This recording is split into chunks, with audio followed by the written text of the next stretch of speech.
This needs addressing as soon as possible. And you know what you're doing, trying to smear people.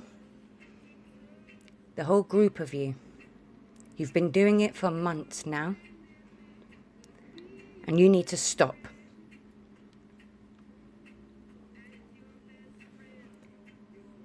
Flying monkeys, a term that comes from the Wizard of Oz, that do the bidding for the narcissists, the sociopaths and the psychopaths of society. Bullying, mobbing, smear campaigning, especially on whistleblowers.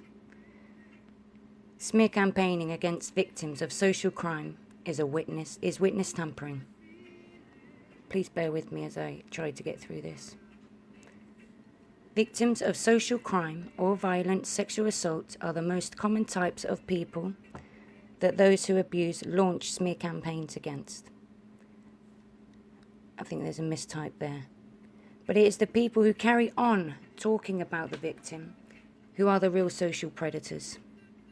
Nothing more than sadistic voyeurs who act like hyenas while scavenger-style picking apart the abuser's true crime witness. Witness tampering, when left unidentified by law enforcement and the courts, as well as by common society, creates a massive, for the lack of more accurate or glamorous term, a cork block of all sorts. And yes, we did mean to mistype that one and to make them what we consider to be cunning linguist-approved breast prints.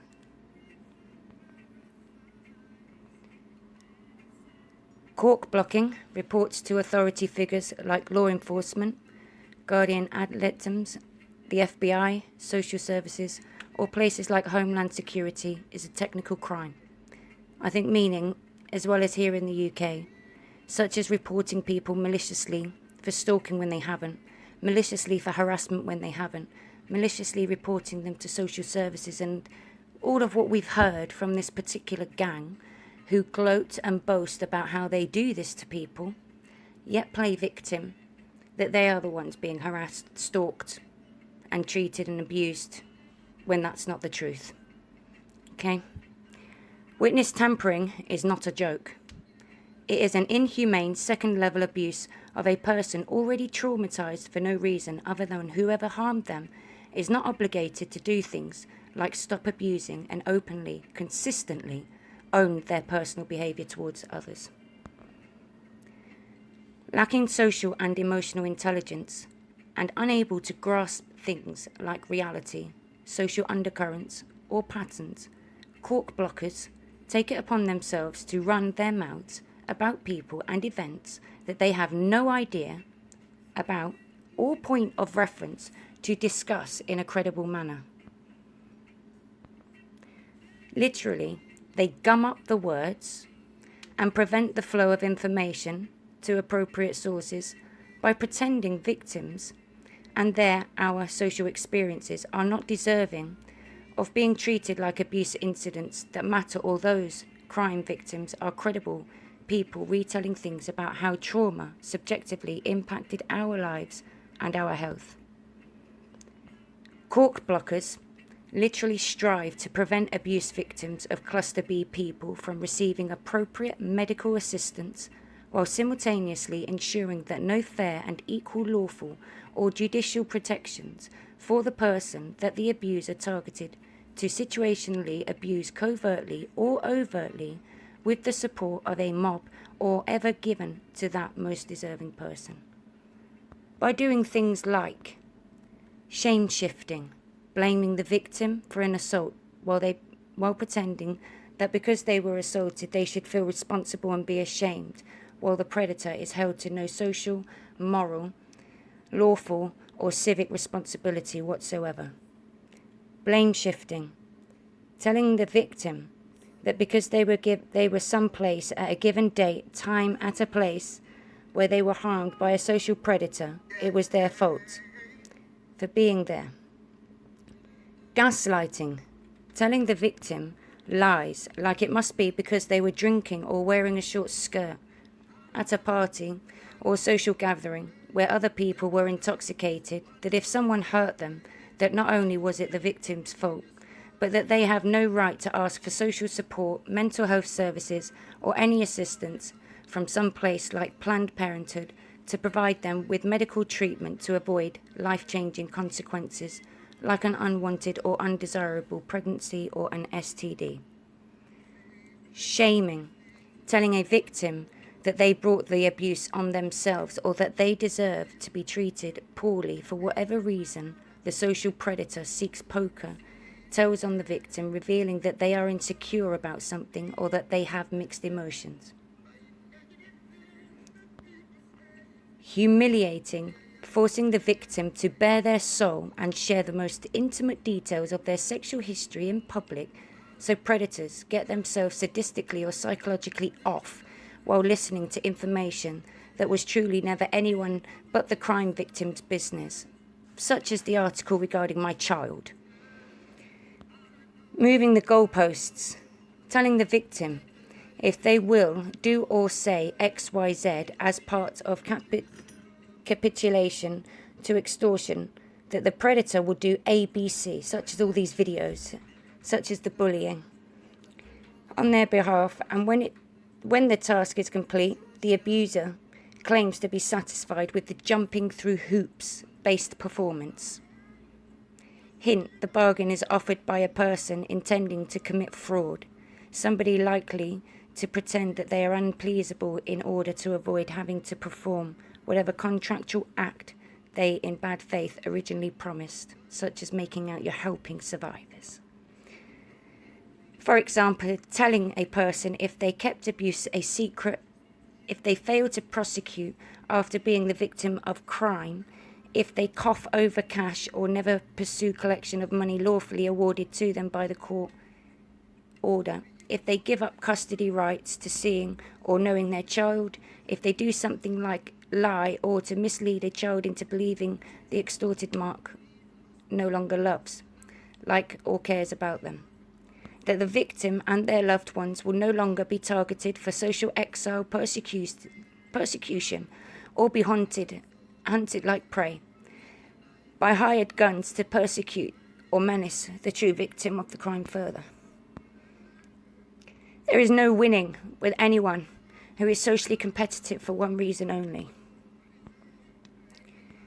People with healthy EQ cannot win in a social competition. That's ridiculous. We can play sports on our team with other players we respect, so we all can together seek to improve our unique physical skill sets. We don't play sports or engage in academic competition to harm other human beings or to put them down. We participate because our bodies know that without needing to give it a bit of thought, that collaborating and participating in life with other human beings makes our own souls alight. By sharing fellowship with other people in a harmonious, collaborative and skill set developing way, we improve on the scale of human evolution. We don't seek to harm others because we know on a fundamental core level of that society, no matter how great they think they are or how advanced we claim to be, is only as strong as its weakest, oldest and most disenfranchised link. People who hear a person came out with the closet as an abuse victim and attack them, or who think that because that person bared their soul in a painful and likely enormously privacy violating way, simply to seek medical attention for their mental health and social relief, that it makes them and their story the personal property of people gossiping, do a massive social, moral and spiritual disservice to themselves, to their loved ones, and to the entire human community. I'm struggling.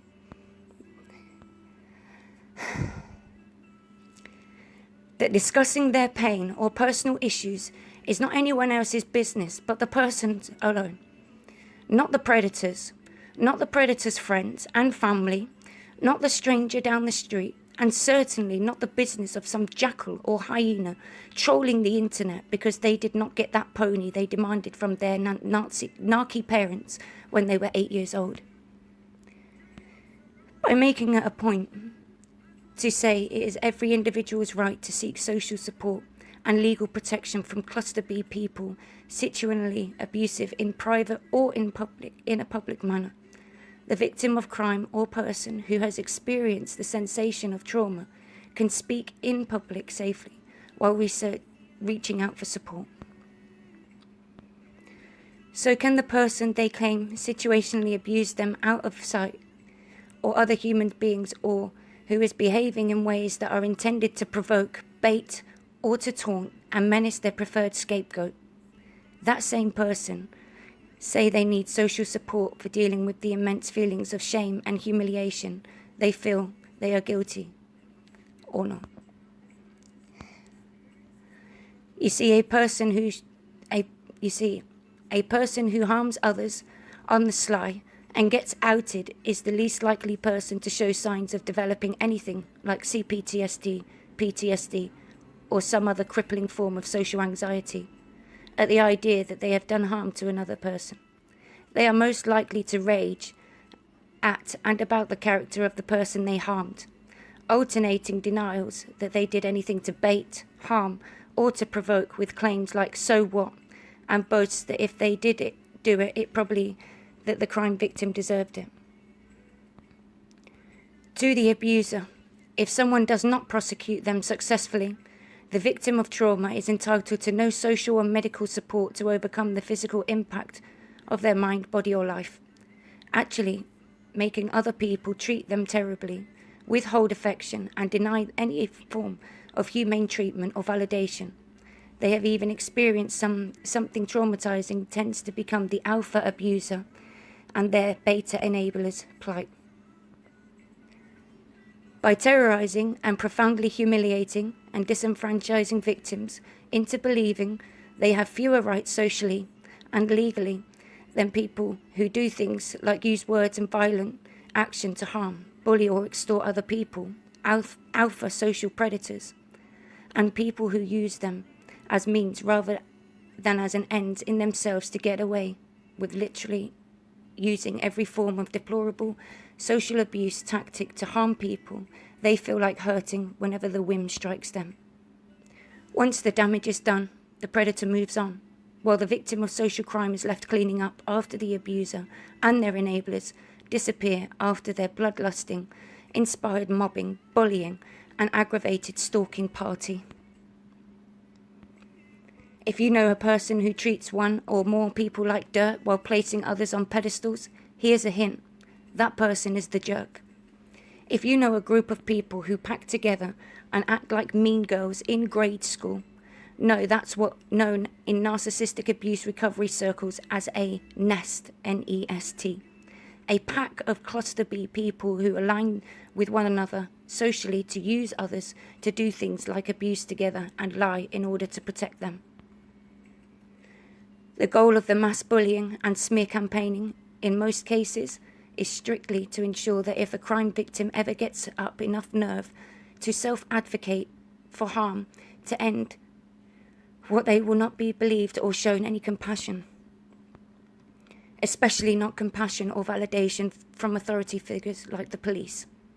The only goal of people's smear campaigning is to tamper the witnesses to crime events that happened when the people doing the bulk of the gaslighting were not even present to witness, know about, or to see.